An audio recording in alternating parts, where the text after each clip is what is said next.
Vamos continuar agora o nosso estudo de Gênesis capítulo 7. Dê uma pausa no vídeo, faça sua oração, peça a iluminação do Espírito Santo para entender o que eu vou dizer aqui e volte para prosseguirmos com o estudo. Se você gosta de assistir aos vídeos do canal, por favor, inscreva-se, comente, compartilhe e deixe o seu gostei. Vamos lá. Em Gênesis capítulo 7, se nós observarmos com atenção, no final do versículo 16, nós temos o seguinte: e o Senhor fechou a porta após ele. Isto é, assim que Noé entrou na arca, Deus mesmo fechou a porta da embarcação. Isso nos leva à seguinte pergunta: por que o Senhor teve de fechar a porta por fora? Afinal, Noé não poderia ter feito uma porta normal que fechasse por dentro? Obviamente, Noé seguiu aqui as instruções divinas na construção da arca. E entre essas instruções, nós podemos deduzir que Deus mesmo mandou que ele fizesse uma porta que só fechasse por fora. E, no caso, quem cuidaria de fechá-la por fora seria o próprio Deus. Mas a questão é, por que Deus quis que fosse assim? O Senhor quis assim porque o fechamento da arca por fora adiciona um fator de segurança prático, porque impede acessos acidentais ou forçados. Preste atenção. Primeiro, se a porta só fecha por fora, isso evita que Noé ou os ocupantes da arca abram a porta acidentalmente, entende?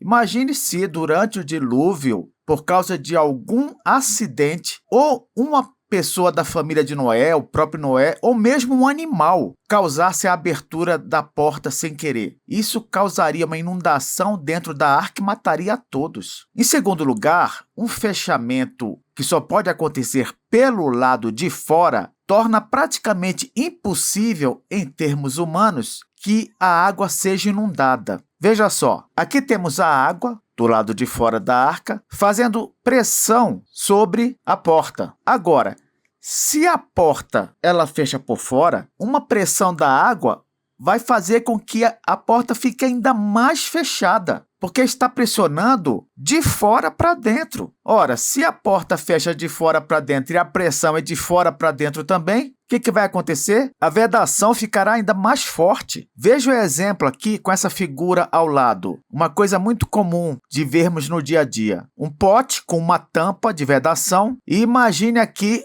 uma pressão externa sobre essa tampa. Se a pressão vem de fora, ela só vai se somar à força da própria vedação da tampa. É exatamente assim que funciona quando nós temos um dispositivo que fecha de fora para dentro. É como uma tampa de um pote. Quanto mais pressão, mais vedado ele fica. Essa providência divina destaca a total dependência da salvação humana por meio de Deus. Não são nossos esforços que vão garantir a nossa salvação. Não, é a vontade de Deus e a sua ação na nossa vida. Deus mesmo fez questão de garantir a vedação perfeita da arca de Noé. Agora vamos para o versículo 17, que diz o seguinte: durou o dilúvio 40 dias sobre a terra. Cresceram as águas e levantaram a arca de sobre a terra. Veja o que o versículo diz aqui no começo. Durou o dilúvio 40 dias sobre a terra. Você viu como nós não devemos contar 40 dias mais 40 noites? Foram apenas 40 dias de chuva, porque um dia completo tem a parte da manhã, que normalmente chamamos de dia também, e a parte da noite. Mas ambos, manhã e noite, compõem um dia inteiro. Daí,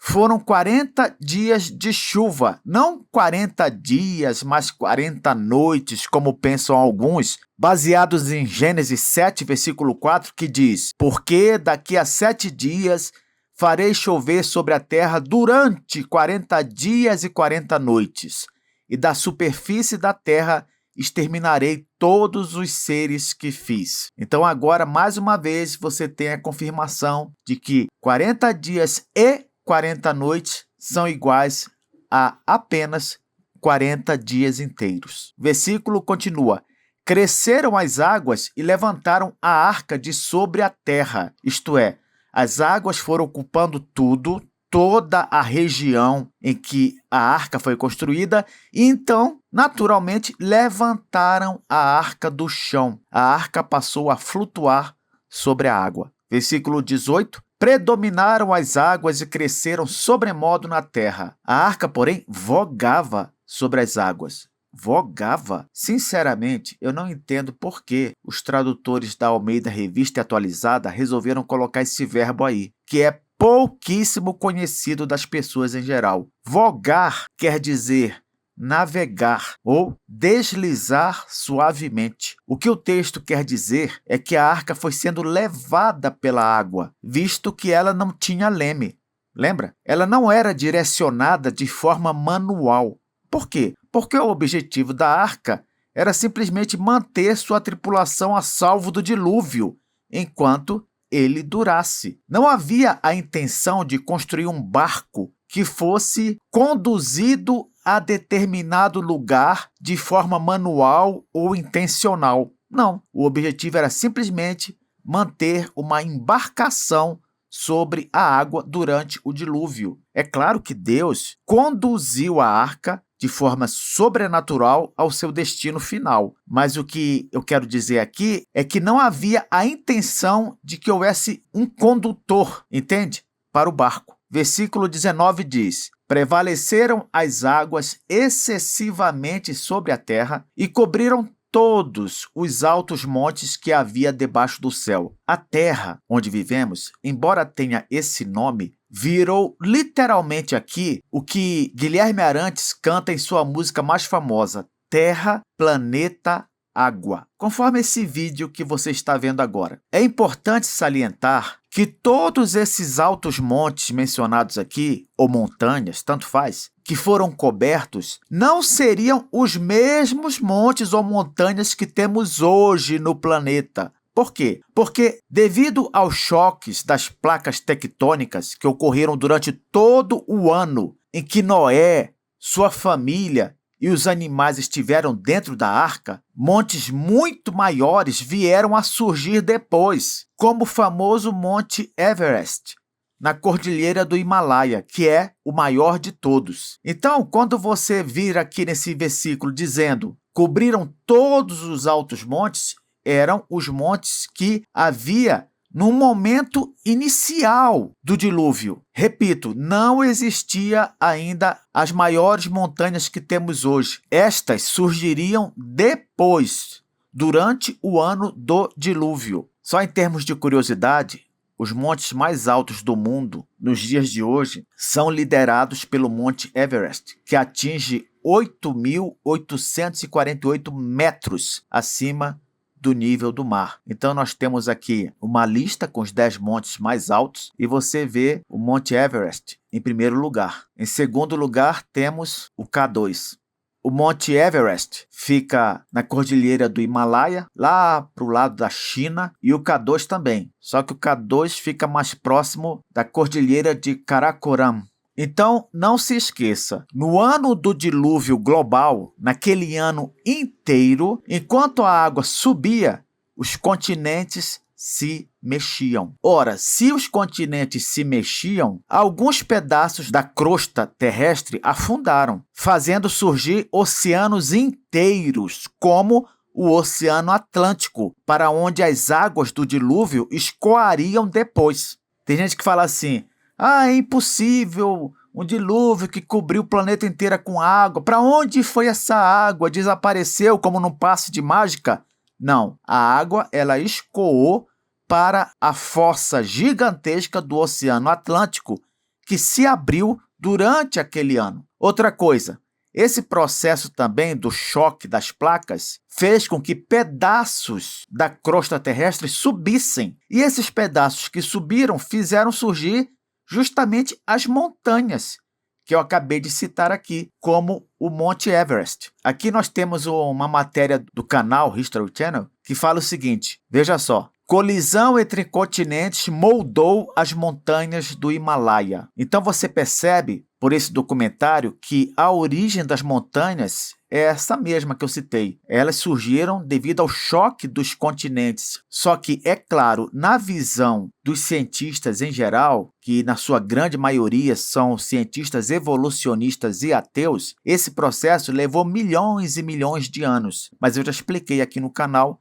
que nós não cremos em nada disso. Se o dilúvio foi uma catástrofe global, então essas coisas aconteceram num período curto de tempo. E esse período curto foi justamente o ano do dilúvio de Noé sobre a terra. Além disso, uma análise de inúmeras montanhas que existem pelo mundo prova o que eu estou falando. Por quê? Porque muitas montanhas, elas têm formas que condizem com uma catástrofe global envolvendo água quente e magma.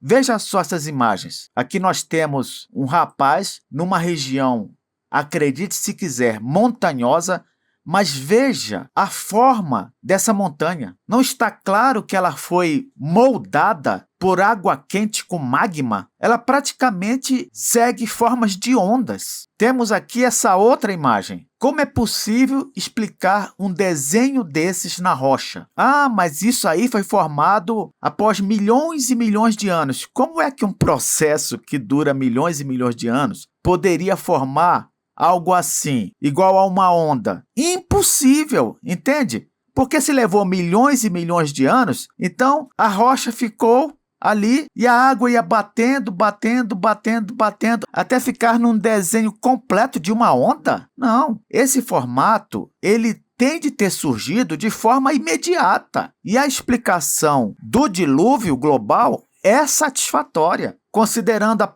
temperatura da água e o magma junto. O magma que está lá no manto inferior, no centro do planeta. Só mesmo algo assim explicaria uma imagem dessas. Essas dobras nas rochas são chamadas pelos cientistas de dobras geológicas. Elas estão por toda parte do mundo. Então veja aqui, nós temos as dobras da posição apoplistra na Grécia. Olhe só o desenho nesses montes aqui. Temos as dobras da ilha de Antipaxos, na Grécia também. Não parece que houve, nesse caso, um amontoamento do solo? Temos a dobra Flèche, no País Basco, na França. Olhe isso. Dá até para imaginar o momento em que a lava e a água quente agiram sobre esse monte aqui. Mais abaixo, nós temos as dobras em Chevron, de North Cornwall, Reino Unido. Temos o Mount Head, no Canadá. Veja a dobra